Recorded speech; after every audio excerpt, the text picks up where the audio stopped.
Welcome to రవికిరణాలు. ముందుగా headlines చూద్దాం. జయ జయ హే తెలంగాణ గీత రచయిత అందశ్రీ ఇక లేరు. హైదరాబాద్ లోని గాంధీ ఆసుపత్రిలో చికిత్స పొందుతూ మృతి. ఆయన రాసిన జయ జయ హే తెలంగాణకు రాష్ట్ర గీతంగా గుర్తింపు. తెలంగాణ ఉద్యమంలో తన పాటలతో కీలక పాత్ర పోషించిన అందశ్రీ. సీఎం చంద్రబాబు అధ్యక్షతన ఏపీ మంత్రివర్గ సమావేశం. మామండూరు అటవీ ప్రాంతం ఎర్రచందనం డిపో సందర్శన వివరాలు పంచుకున్న పవన్ చొరవను ప్రత్యేకంగా ప్రస్తావించిన సీఎం చంద్రబాబు. నేటి కేబినెట్ సమావేశంలో 70 అంశాలపై చర్చ. ఆడబిడ్డ రాజకీయమేంటో చూపిస్తా, బీఆర్ఎస్ తో బంధం తెగిపోయింది అన్న కవిత. తనను అవమానకరంగా బీఆర్ఎస్ నుంచి సస్పెండ్ చేశారని కవిత ఆవేదన. ఆకలిని తట్టుకుంటా కానీ అవమానాన్ని సహించలేనన్న జాగృతి అధ్యక్షురాలు. మంత్రిగా బాధ్యతలు స్వీకరించిన అజారుద్దీన్. మైనార్టీల సంక్షేమం, పబ్లిక్ ఎంటర్ప్రైజెస్ శాఖల బాధ్యతల స్వీకరణ. కుటుంబ సభ్యులతో కలిసి సచివాలయానికి రాక ముస్లిం మత పెద్దల ప్రార్థనల అనంతరం ఛాంబర్లో బాధ్యతల స్వీకారం. ఐటీ ఆటో షేర్ల జోరు. 3 రోజుల నష్టాలకు బ్రేక్. లాభాల బాట పడిన సూచీలు. 319 పాయింట్లు ఎగబాకిన సెన్సెక్స్. అమెరికా పరిణామాలతో సానుకూలత. ఐటీ ఆటో రంగాల షేర్లలో కొనుగోలు మద్దతు. ఆంధ్రప్రదేశ్ మంత్రివర్గ సమావేశంలో డిప్యూటీ సీఎం అటవీ శాఖ మంత్రి పవన్ కళ్యాణ్ పనితీరుపై ముఖ్యమంత్రి చంద్రబాబు, సహచర మంత్రులు ప్రశంసలు కురిపించారు. పవన్ పనితీరు ఎంతో స్ఫూర్తిదాయకంగా ఉందని అభినందించారు. సోమవారం సీఎం చంద్రబాబు అధ్యక్షతన అమరావతిలో జరిగిన కేబినెట్ భేటీలో ఈ ఆసక్తికర పరిణామం చోటు చేసుకుంది. ఇటీవల మామండూర్ అటవీ ప్రాంతంతో పాటు మంగళంలోని ఎర్రచందనం డిపోను సందర్శించిన వివరాలను పవన్ కళ్యాణ్ నేటి మంత్రివర్గ సమావేశంలో పంచుకున్నారు. వైసీపీ నేత పెద్దిరెడ్డి ఆక్రమణలపై ఆధారాలతో వీడియోలు తీయించానని తెలిపారు. సందర్భంగా ఆయన చొరవను, క్షేత్రస్థాయిలో పనిచేస్తున్న తీరును సీఎం ప్రత్యేకంగా అభినందించారు. పట్టుబడిన ఎర్రచందనం దుంగలతో ఏవైనా పరికరాలు చేద్దామని చంద్రబాబు ప్రతిపాదించారు. చేయడానికి 1000 కోట్ల రుణం ఇవ్వబోతోంది. ఆ రుణానికి సంబంధించిన కంఫర్ట్ లెటర్ ప్రభుత్వం ఇచ్చే ప్రతిపాదనని ఆమోదించడం జరిగిందని చెప్పేసి మనం చేస్తాం. రాష్ట్రంలో కేంద్ర ప్రభుత్వం ప్రవేశపెట్టిన model bill to provide for the maintenance of fire and emergency services for the state 2019కి అనుగుణంగా ఆంధ్రప్రదేశ్ ఫైర్ సర్వీసెస్ చట్టం 1999 కొన్ని సవరణలు చేసేందుకు ఒక ఆర్డినెన్స్ ప్రకటించేందుకు చేసిన ప్రతిపాదనను రాష్ట్ర మంత్రి మండలి ఆమోదం తెలిపింది. ఇది ఈజ్ ఆఫ్ డూయింగ్ బిజినెస్లో భాగంగా ఇది చేయడం జరిగిందని చెప్పేసి మనం చేస్తాను. ఎందుకంటే ఈ మోడిఫికేషన్స్ ద్వారా ఏదైనా కొత్త నిర్మాణాలకు కానివ్వండి, కొత్త సంస్థల ఏర్పాటుకు కానివ్వండి, ఏదైతే పర్మిషన్స్ కావాలో అవి త్వరితగతిన లభించడానికి అవకాశం ఉంటుందని చెప్పేసి మనం చేస్తాను. అదేవిధంగా GOMS number 17 home paroles and HRC dated 17/4/2025 నిర్దేశించిన నియమావళి ప్రకారం 1 జూన్ 2025 నాటికి అర్హులైన 3 జీవిత ఖైదీలైన వ్యక్తులకు క్షమాభిక్ష ఇచ్చేందుకు చేసిన ప్రతిపాదనకు రాష్ట్ర మంత్రి మండలి ఆమోదం తెలిపింది. ముగ్గురు పేర్లు ఇవ్వలేదు, 3 చెప్తాను నేను. 14-15 తేదీల్లో విశాఖపట్నంలో నిర్వహించబడుతున్న 30వ పార్ట్నర్షిప్ సమ్మిట్ 2020 సందర్భంగా పర్యావరణ అనుకూల పట్టణ పరిపాలన అంటే urban administration, digital administration, digital governance, real time governance, human resources development, sustained economic growth రంగాల్లో ఆంధ్రప్రదేశ్ ప్రభుత్వం మరియు సింగపూర్ ప్రభుత్వం మధ్య సంస్థాగత సామర్థ్యాలను పెంపొందించేందుకు అవగాహన ఒప్పందం MOU కుదుర్చుకోవడానికి ఐటీ శాఖ మంత్రి మరియు ప్రభుత్వ ప్రధాన కార్యదర్శి మరియు ఆర్థిక శాఖ వారికి ఆంధ్రప్రదేశ్ ప్రభుత్వం తరపున MOUపై సంతకం చేసే అధికారం ఇచ్చేందుకు చేసిన ప్రతిపాదన రాష్ట్ర మంత్రి మండలి ఆమోదం తెలిపింది. CRDF ప్రాంతంలోని వివిధ సంస్థలకు భూమి కేటాయింపుల సమీక్షకు సంబంధించి 20th గ్రూప్ ఆఫ్ మినిస్టర్స్ సమావేశంలో చేసిన సిఫార్సులను తెలంగాణ రాష్ట్ర గీతం జయ జయ హే తెలంగాణ రూపశిల్పి, ప్రముఖ కవి, రచయిత అందశ్రీ కన్నుమూశారు. గత రాత్రి హైదరాబాద్లోని తన నివాసంలో ఆయన తీవ్ర అస్వస్థతకు గురయ్యారు. దీంతో కుటుంబ సభ్యులు ఆయన్ను వెంటనే గాంధీ ఆసుపత్రికి తరలించారు. అక్కడ చికిత్స పొందుతూ ఆయన తుది శ్వాస విడిచినట్లు కుటుంబ సభ్యులు తెలిపారు. అందశ్రీ కలం నుంచి జాలువారిన జయ జయ హే తెలంగాణ గీతాన్ని తెలంగాణ ప్రభుత్వం రాష్ట్ర అధికారిక గీతంగా గుర్తించిన విషయం తెలిసిందే. తన పాటలు, రచనలతో ఆయన తెలంగాణ ప్రత్యేక రాష్ట్ర ఉద్యమంలో కీలక పాత్ర పోషించారు. ఉద్యమ సమయంలో ఆయన గీతాలు ప్రజల్లో స్ఫూర్తిని రగిలించాయి. చెస్ట్ డిస్కంఫర్ట్, కొద్దిగా ఆయాసము ఇలాగా చెప్పారంట. ఇంట్లో తను నెగ్లెక్ట్ చేసినట్టున్నారు. కానీ ఒక 1-2 డేస్ నుంచి మళ్ళీ బీపీ టాబ్లెట్స్ వాడుతున్నారు. నైట్ మామూలుగానే పడుకున్నారంట. మార్నింగ్ లేచి వాళ్ళ వైఫ్ చూడగానే కింద పడిపోయినారంట. రాత్రి ఏం జరిగిందో తెలియదు, కింద పడిపోయినారు. మేబీ తనకి ఏమైనా చెస్ట్ డిస్కంఫర్ట్ వచ్చి హార్ట్ అటాక్ ఏమైనా వచ్చి ఉండొచ్చు. రాగానే 6:20 ప్రాంతంలో చూశారంట వాళ్ళు. గాంధీ హాస్పిటల్కి 7:20కి తీసుకొచ్చారు. రాగానే ఇవన్నీ డిక్లేర్ చేశాం. చూసి మా డిఎంఓ డాక్టర్ శృతి, డాక్టర్ సింధూర వీళ్ళు చూసి డిక్లేర్ చేశారు. అంటే మార్నింగ్ ఎన్ని గంటలకు, అంటే ఎక్కడ, ఏ విధంగా, అంటే బెడ్రూమ్లోనా, అసలు ఏం జరిగింది? బాత్రూమ్ దగ్గర పడిపోయి ఉన్నారంట. హార్ట్ స్ట్రోక్ అనొచ్చా? ఏమండి, హార్ట్ స్ట్రోక్ వచ్చి ఉండొచ్చు. తనకి ఇంతకుముందు ఏమీ స్ట్రోక్ ఇట్లాంటివి హార్ట్ ప్రాబ్లమ్స్ ఏం లేవు. ఓన్లీ బీపీ మాత్రం ఉంది. దానికి ట్రీట్మెంట్ వాడుతున్నారు. 1 నెల నుంచి వాడట్లేదు. సార్, మరి ఇంతకుముందు ఎప్పుడు హార్ట్ స్ట్రోక్ లేదంటున్నారు. మరి అంటే తీసుకురావడంలో లేట్ జరిగిందా, లేకపోతే ఎందుకు చనిపోయారు అనుకుంటారు? 2-3 రోజుల నుంచి తనకు డిస్కంఫర్ట్ ఉంది. దానికి డాక్టర్ని కన్సల్ట్ చేయలేదు. వాళ్ళ ఫ్యామిలీ ఏమంటున్నారు? ఫ్యామిలీ అదే, వాళ్ళు చెస్ట్ డిస్కంఫర్ట్ ఉంది, దానికి ఏమీ ట్రీట్మెంట్ తీసుకోలేదు. నైట్ పడుకున్నారు. మార్నింగ్ లేవగానే పడిపోయినారు. అంటే చనిపోయిన కొద్దిసేపటికే బాడీ మొత్తం స్టిఫ్ అయిందని చెప్తున్నారు. అట్లా జరుగుతుందా అసలు? సరిపోతుంది. కొద్దిసేపటికి కాదు, ఫ్యూ అవర్స్కి. ఇప్పటికే 4-5 గంటలు జరిగి ఉంటుంది. తెలంగాణ జాగృతి అధ్యక్షురాలు ఎమ్మెల్సీ కల్వకుంట్ల కవిత బీఆర్ఎస్ పైన, మాజీ మంత్రి హరీష్ రావు పైన సంచలన ఆరోపణలు చేశారు. అధికారం ఎవరికీ శాశ్వతం కాదని, అలా అనుకున్న వారిని ప్రజలు ఇంట్లో కూర్చోబెట్టారని వ్యాఖ్యానించారు. తనను పార్టీ నుంచి అత్యంత అవమానకరంగా కనీసం షోకాజ్ నోటీస్ కూడా ఇవ్వకుండా సస్పెండ్ చేశారని ఆవేదన వ్యక్తం చేశారు. నేను తెలంగాణ బిడ్డనే, ఆకలినైనా తట్టుకుంటా కానీ అవమానాన్ని మాత్రం తట్టుకోను అని స్పష్టం చేశారు. ఆదివారం వరంగల్ ప్రెస్ క్లబ్ లో నిర్వహించిన మీట్ ది ప్రెస్ కార్యక్రమంలో ఆమె మాట్లాడారు. మాట్లాడతలేదు, నేను బీసీల కోసం బలంగా మాట్లాడుతూ ఇంకా మాట్లాడుతూనే ఉంటాను. అల్టిమేట్గా బీసీలకు లోకల్ బాడీ ఎలక్షన్స్లో రిజర్వేషన్ అన్నది నా ఫీలింగ్ కాదు. బీసీలకు చట్టసభల్లో రిజర్వేషన్ రావాలి. ఎమ్మెల్యేలుగా, ఎంపీలుగా చట్టసభల్లో రాజ్యాంగబద్ధంగా రిజర్వేషన్, అది అల్టిమేట్ లక్ష్యం. దానికోసం మొదటి స్టెప్ లోకల్ బాడీస్లో బీసీలకు రిజర్వేషన్. సో బీసీలకు సంబంధించి జాగృతి కమిట్మెంట్ ఎప్పుడూ ఉంటుంది. మిగతా సమస్యల గురించి కూడా మాట్లాడతాం. టీమిండియా మాజీ కెప్టెన్, తెలంగాణ మంత్రి అజారుద్దీన్ ఈ రోజు తన శాఖల బాధ్యతలు స్వీకరించారు. సచివాలయంలోని తన ఛాంబర్లో కుటుంబ సభ్యుల సమక్షంలో ముస్లిం మత పెద్దల ప్రార్థనల మధ్య ఆయన బాధ్యతలు చేపట్టారు. ఆయనకు కేటాయించిన మైనార్టీల సంక్షేమం, పబ్లిక్ ఎంటర్ప్రైజెస్ శాఖల మంత్రి అధికారికంగా విధుల్లో చేరారు.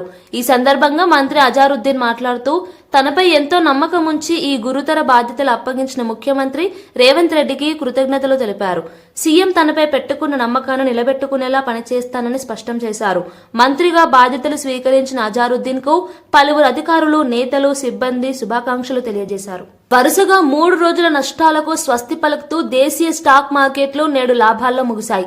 ఐటీ, ఆటో, ఎంపిక చేసిన బ్యాంకింగ్ షేర్లలో కొనుగోళ్ల మద్దతు, అమెరికా ప్రభుత్వ షట్డౌన్ సమస్య త్వరలో పరిష్కారం కావచ్చన్న సానుకూల అంచనాలు సూచీలకు కలిసొచ్చాయి. ట్రేడింగ్ ముగిసే సమయానికి బీఎస్సీ సెన్సెక్స్ 319 పాయింట్లు లాభపడి 83,535.35 వద్ద స్థిరపడింది. మరోవైపు ఎన్ఎస్సీ నిఫ్టీ 82 పాయింట్ల వృద్ధితో 25,574.35 వద్ద ముగిసింది. ఉదయం ఫ్లాట్ గా ప్రారంభమైన సెన్సెక్స్ ట్రేడింగ్ మధ్యలో టెక్, ఆటో షేర్లలో భారీ కొనుగోలు కారణంగా దాదాపు 500 పాయింట్లు ఎగబాకి ఇంట్రా డేలో 83,754.49 గరిష్టాన్ని తాకింది.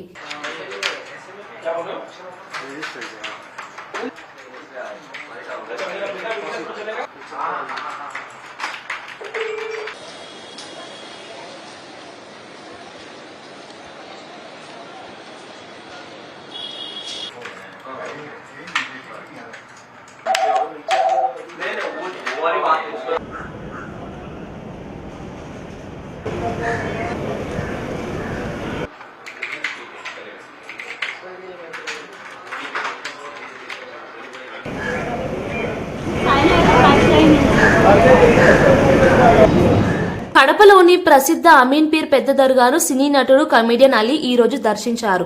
దర్గాలో జరుగుతున్న వార్షిక ఉరుసు ఉత్సవాల్లో ఆయన పాల్గొని ప్రత్యేక ప్రార్థనలు చేశారు. అమీన్ పీర్ సయ్యద్ హజ్రత్ షాహుల్లా సాహిబ్ వలీ దర్గా చరిత్ర, విశిష్టత గురించి, అక్కడి మూలాల నుంచి వివరాలు తెలుసుకున్నారు. అనంతరం భక్తులతో కలిసి దర్గా ప్రాంగణంలో నిర్వహించిన ఖవ్వాలి కార్యక్రమంలో పాల్గొని భక్తి సంగీతాన్ని ఆస్వాదించారు. స్థానికులు, అభిమానులు అలీని చూసేందుకు పెద్ద సంఖ్యలో చేరి ఫోటోలు, సెల్ఫీలతో మురిసిపోయారు.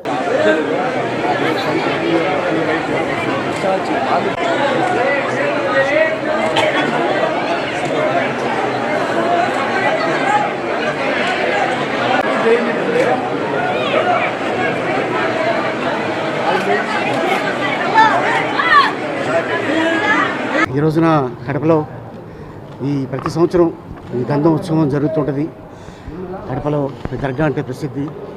కుల మతాల అతీతంగా చాలామంది ఈ దర్గాని దర్శించుకుంటుంటారు. చాలామంది నార్త్ నుంచి, సౌత్ నుంచి, అలాగే తమిళనాడు నుంచి, కేరళ నుంచి, అండ్ అలాగే ఇక్కడికి వచ్చిన యాక్టర్స్ అవ్వచ్చు, పొలిటీషియన్స్ అవ్వచ్చు, సెలబ్రిటీస్ అవ్వచ్చు, ఇండస్ట్రియలిస్టులు అవ్వచ్చు. సో ఈ దర్గా మీద ఉన్న ఒక నమ్మకంతో ఈరోజు ఇక్కడ రావడం జరిగింది. అలాగే 6, 7, 8, 9 ఈ రోజున లాస్ట్ డే ఈ ఉత్సవానికి నన్ను గెస్ట్గా పిలవడం నిజంగా చాలా ఆనందంగా ఉంది. ఇది 15 సంవత్సరాలు తర్వాత మళ్ళీ ఈ గంధం ఉత్సవానికి రావటం అనేది నిజంగా చాలా ఆనందంగా ఉంది. అండ్ ఇంత అద్భుతమైన అవకాశం ఇచ్చినందుకు అమీన్ గారికి నేను చాలా అభినందిస్తున్నాను. చాలా థ్యాంక్స్. అండ్ అలాగే అదే కాకుండా కొన్ని వేల మంది చాలా ఊళ్ళ నుంచి వచ్చి దర్శించుకుంటుంటారు కడపలో ఈ దర్గా. అలాగే నెల్లూరులో బారా షహీదు, అలాగా నెంబర్ ఆఫ్ దర్గాలు మనకి ఉన్నాయి ప్రసిద్ధి. అండ్ డెఫినెట్గా ఇక్కడ ఏదైతే మనసులో అనుకుంటారో అవి తీరుతాయి. సో అందరికీ ఈ సందర్భంగా ధన్యవాదాలు చెప్పుకుంటున్నాను. And thank you so much. Upcoming project ఒకటి శివాజీది సాంప్రదాయాన్ని సూతిని సుతపూసని. తిరుమలలో అన్నప్రసాదాల పంపిణీ విధానంపై వైసీపీ నేత, మాజీ మంత్రి అంబటి రాంబాబు ప్రశంసలు కురిపించారు. కుటుంబ సభ్యులతో కలిసి ఆదివారం తిరుమల శ్రీవారిని దర్శించుకున్న అంబటి అనంతరం తరిగొండ వెంగమాంబ అన్న వితరణ కేంద్రాన్ని సందర్శించారు. అక్కడ భక్తులకు అందిస్తున్న అన్న ప్రసాదాలను స్వయంగా స్వీకరించి రుచి చూశారు. ప్రసాదాలు రుచిగా, శుచిగా ఉన్నాయని అంబటి తన యూట్యూబ్ ఛానల్ ద్వారా తెలిపారు. అన్నప్రసాదశాలకు వెళ్ళి అక్కడ భోజనం చేయాలని అనిపించింది. ఆ తర్వాత సుమారుగా 1 గంట ప్రాంతంలో అందరం కలిసి అన్నప్రసాదశాలకు వెళ్ళాం. అక్కడే భోజనం కూడా చేశాం. అంటే భోజనం అనడం కంటే అది భగవంతుని ప్రసాదం. చాలా అద్భుతమైన భోజనం, అది చాలా రుచికరమైనటువంటి భోజనం. ఆ భోజనశాల ఎంతో నీట్గా మెయింటైన్ చేస్తున్నారు, హైజీనిక్గా ఉంది. భోజనం కూడా చాలా రుచికరంగా ఉన్నటువంటి భోజనం. తిని చాలా తృప్తి పడ్డామని ఈ సందర్భంగా చెప్పదలుచుకున్నాను. అది ఎలా మేనేజ్ చేస్తున్నారో నాకు అర్థం కాలేదు. రోజుకి కనీసం 90,000 మందికి అక్కడ భోజన సదుపాయాలు ఏర్పాటు చేస్తారు. సరే, ఇంకా కొన్ని సందర్భాల్లో, ప్రత్యేకమైన సందర్భాల్లో, బ్రహ్మోత్సవాలు ఇంకా రష్గా ఉన్న సందర్భాల్లో 1,30,000 నుంచి 1,40,000 వరకు కూడా భక్తులు భోంచేసేటటువంటి అవకాశం అక్కడ ఉంటుంది. చాలా సందర్భాల్లో అలా భోజనం కూడా చేస్తున్నారు. రుచికరంగా భోజనం పెట్టడమే కాకుండా చాలా శుభ్రమైనటువంటి భోజనాన్ని పెడుతున్నారు. దీనికి దేశవ్యాప్తంగా అనడం కంటే ప్రపంచవ్యాప్తంగా ఉన్నటువంటి వెంకటేశ్వర స్వామి భక్తులు చందాల రూపంలో ట్రస్ట్కి ఇస్తున్నారు. నాకు తెలిసిన సమాచారం ప్రకారం 2,700 కోట్ల రూపాయలు ఇవాళ అక్కడ అక్యుములేట్ అయి ఉంది. దాని వడ్డీతోనే వీళ్ళందరికీ కూడా భోజనాలు పెట్టేటటువంటి పరిస్థితి అక్కడ ఉన్నది అని తెలిసి ఆంధ్రప్రదేశ్ ముఖ్యమంత్రి నారా చంద్రబాబు నాయుడు అధ్యక్షతన సచివాలయంలో రాష్ట్ర మంత్రివర్గ సమావేశం ప్రారంభమైంది. ఈ సమావేశంలో మొత్తం 70 అజెండా అంశాలు చర్చకు రానున్నాయి. సుదీర్ఘంగా కొనసాగనున్న ఈ కేబినెట్ లో ముఖ్యంగా రాష్ట్ర అభివృద్ధి, పెట్టుబడులు, ఐటీ, విద్య, ఆరోగ్య రంగాలకు సంబంధించిన కీలక నిర్ణయాలు తీసుకునే అవకాశం ఉంది. ముఖ్యంగా క్వాంటమ్ కంప్యూటింగ్ పాలసీ 2025 నుంచి 2030కు ఆమోదం తెలపనున్నట్లు సమాచారం. భవిష్యత్ టెక్నాలజీ దిశగా రాష్ట్రాన్ని ముందుకు తీసుకెళ్లే ఈ పాలసీపై అధికారులు వివరాల్ని సమర్పించనున్నారు.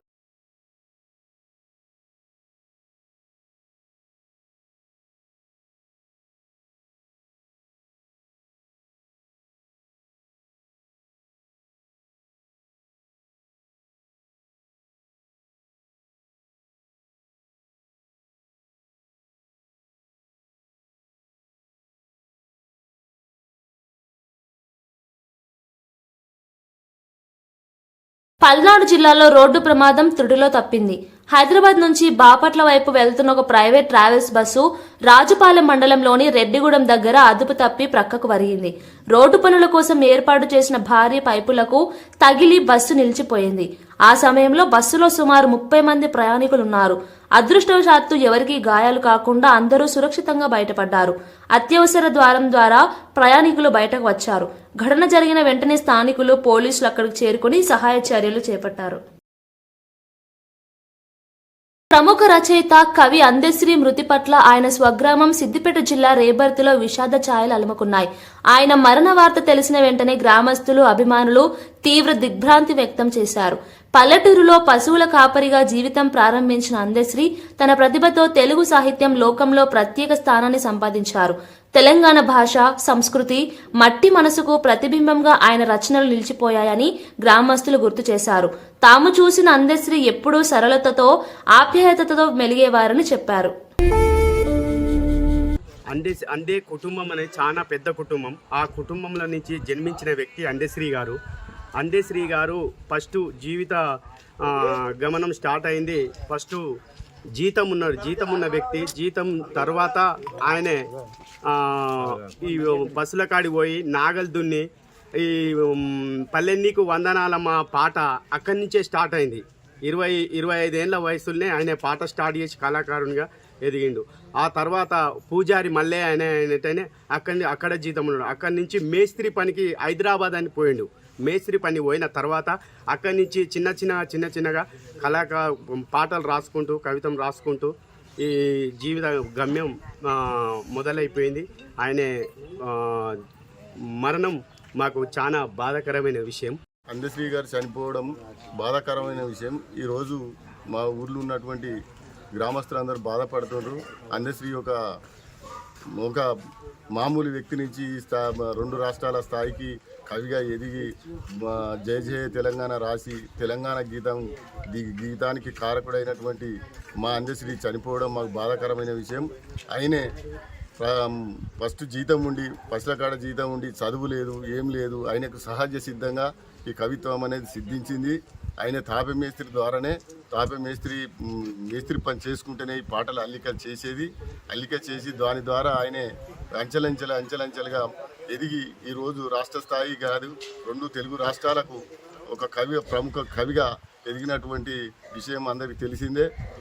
అలాంటి వ్యక్తి అప్పుడు తెలంగాణ ఉద్యమం మొదలైనప్పుడు తెలంగాణ ఉద్యమంలో కూడా కీలక పాత్ర వహించి అందులో పాటలు రాసి ఆ తెలంగాణ ఉద్యమానికి దోహదపడినటువంటి వ్యక్తి కూడా అందెశ్రీ అని చెప్పొచ్చు. అందెశ్రీ గారు అత్యంత బీద కుటుంబంలో పుట్టినటువంటి వ్యక్తి. ఆయనే అంచెలంచెలుగా ఎదిగి స్థాయికి ఎదిగి ఈరోజు మరణించడం అనేది చాలా బాధాకరమైన విషయం. దీనికి మేము అందరం గ్రామస్తులం ఈరోజు ఈ ఊళ్ళోనే ఉంటున్నాం. ఆయనని ఇక్కడికి తీసుకొస్తారా అనే ఒక ఆలోచన విధానంతోనే ఉంటున్నాం, ఒక ఆశతోనే ఉంటున్నాం. మేము ఆయనకు ప్రగాఢ సానుభూతి మా గ్రామం తరఫున మేము తెలియజేస్తున్నాం. జూబ్లీహిల్స్ ఉప ఎన్నికలో తాయిలాల పంపిణీపై తెలంగాణ రాష్ట్ర సమితి ఎన్నికల సంఘానికి ఫిర్యాదు చేసింది. కాంగ్రెస్ నేతలు డబ్బులు, మద్యం, చీరలు విచ్చలవిడిగా పంపిణీ చేస్తూ ఓటర్లను ఆకర్షిస్తున్నారని ఆరోపించింది. ఈ విషయాన్ని బీఆర్ఎస్ నాయకుడు హరీష్ రావు తీవ్రంగా విమర్శించారు. తాయిలాల ద్వారా ప్రజాస్వామ్యాన్ని దెబ్బతీసే ప్రయత్నం జరుగుతోందని, పోలీసులు ఈ ఘటనలను చూసి చూడనట్లు వ్యవహరిస్తున్నారని ఆయన మండిపడ్డారు. సమస్యాత్మక కేంద్రాల వద్ద కేంద్ర బలగాలను పెంచాలని, ఓటింగ్ రోజున సక్రమంగా పర్యవేక్షణ ఉండాలని ఎన్నికల సంఘానికి విజ్ఞప్తి చేసినట్లు తెలిపారు. ఎప్పుడు టైం దొరకలేదా నీకు? నువ్వు ఆ రోజు ఎన్నికల ముందు ఏం చెప్పావు? మొదటి అసెంబ్లీలోనే 6 గ్యారంటీలకు చట్టబద్ధత కల్పిస్తామని ఆ రోజు ప్రజల ముందు చెప్పారు. ఎన్ని అసెంబ్లీ సమావేశాలు జరిగాయి, ఎన్ని కేబినెట్ మీటింగులు జరిగాయి, ఏ ఒక్క రోజు 6 గ్యారంటీల మీద చర్చించకపోతివి. ఇవాళ 6 గ్యారంటీలు యాడికి వచ్చినాయా నీకు? అంటే నీకు చెమటలు పట్టినాయి. నీకు ఇవాళ గల్లీ గల్లీ తిరుగుతున్నావు, మోకాళ్ళ మీద తిరుగుతున్నావు బిడ్డ. నువ్వు ఇవాళ 6 గ్యారెంటీల మీద రివ్యూ చేస్తున్నావు అంటేనే నువ్వు ఓటమిని అంగీకరించినవు. 6 గ్యారెంటీల మీద 2 ఏళ్లలో ఎందుకు రివ్యూ చేయలేదు? 100 రోజుల్లో 6 గ్యారెంటీలని ప్రజలకు హామీ ఇచ్చి 700 రోజులు గడుస్తుంటే ఎన్నడూ రివ్యూ ఎందుకు చేయలే? ఇవ్వాలనే నువ్వు రివ్యూ చేస్తున్నావంటే ముఖ్యమంత్రి ఇంకా ఓటర్లను మభ్యపెట్టడానికి, ఓటర్లను మోసపుచ్చడానికి ముఖ్యమంత్రి ఇంకా డ్రామాలు ఆడుతున్నాడు. ముఖ్యమంత్రి ఇవాళ ఏ రకంగా దివాలాకోరు రాజకీయాలు చేస్తున్నాడో రాష్ట్ర ప్రజలకు, జూబ్లీ హిల్స్ ప్రజలకు అర్థమైతా ఉంది. నువ్వు ఇంకా ఎన్ని డ్రామాలు ఆడినా, ఎన్ని నాటకాలు ఆడినా జూబ్లీ హిల్స్ ప్రజలు నిర్ణయించుకున్నారు. వాళ్ళు న్యాయబద్ధంగా ఆత్మసాక్షిగా వాళ్ళు ఓటు వేస్తారు. సో ఇవన్నీ కూడా ఎలక్షన్ కమిషన్ దృష్టికి మేము తీసుకుపోవడం జరిగింది. బులెటిన్ ముగించే ముందు హెడ్లైన్స్ మరోసారి చూద్దాం. జయ జయ హే తెలంగాణ గీత రచయిత అందశ్రీ ఇక లేరు. హైదరాబాద్ లోని గాంధీ ఆసుపత్రిలో చికిత్స పొందుతూ మృతి. ఆయన రాసిన జయ జయ హే తెలంగాణకు రాష్ట్ర గీతంగా గుర్తింపు. తెలంగాణ ఉద్యమంలో తన పాటలతో కీలక పాత్ర పోషించిన అందశ్రీ. సీఎం చంద్రబాబు అధ్యక్షతన ఏపీ మంత్రివర్గ సమావేశం. మామండూరు అటవీ ప్రాంతం ఎర్రచందనం డిపో సందర్శన వివరాలు పంచుకున్న పవన్ చొరవను ప్రత్యేకంగా ప్రస్తావించిన సీఎం చంద్రబాబు. నేటి కేబినెట్ సమావేశంలో 70 అంశాలపై చర్చ. ఆడబిడ్డ రాజకీయమేంటో చూపిస్తా, బీఆర్ఎస్ తో బంధం తెగిపోయింది అన్న కవిత. తనను అవమానకరంగా బీఆర్ఎస్ నుంచి సస్పెండ్ చేశారని కవిత ఆవేదన. ఆకలిని తట్టుకుంటా కానీ అవమానాన్ని సహించలేనన్న జాగృతి అధ్యక్షురాలు. మంత్రిగా బాధ్యతలు స్వీకరించిన అజారుద్దీన్. మైనార్టీల సంక్షేమం, పబ్లిక్ ఎంటర్ప్రైజెస్ శాఖల బాధ్యతల స్వీకరణ. కుటుంబ సభ్యులతో కలిసి సచివాలయానికి రాక ముస్లిం మత పెద్దల ప్రార్థనల అనంతరం ఛాంబర్లో బాధ్యతల స్వీకారం. ఐటీ ఆటో షేర్ల జోరు. 3 రోజుల నష్టాలకు బ్రేక్. లాభాల బాట పడిన సూచీలు. 319 పాయింట్లు ఎగబాకిన సెన్సెక్స్. అమెరికా పరిణామాలతో సానుకూలత. ఐటీ ఆటో రంగాల షేర్లలో కొనుగోలు మద్దతు. ఇవి బులెటిన్ విశేషాలు.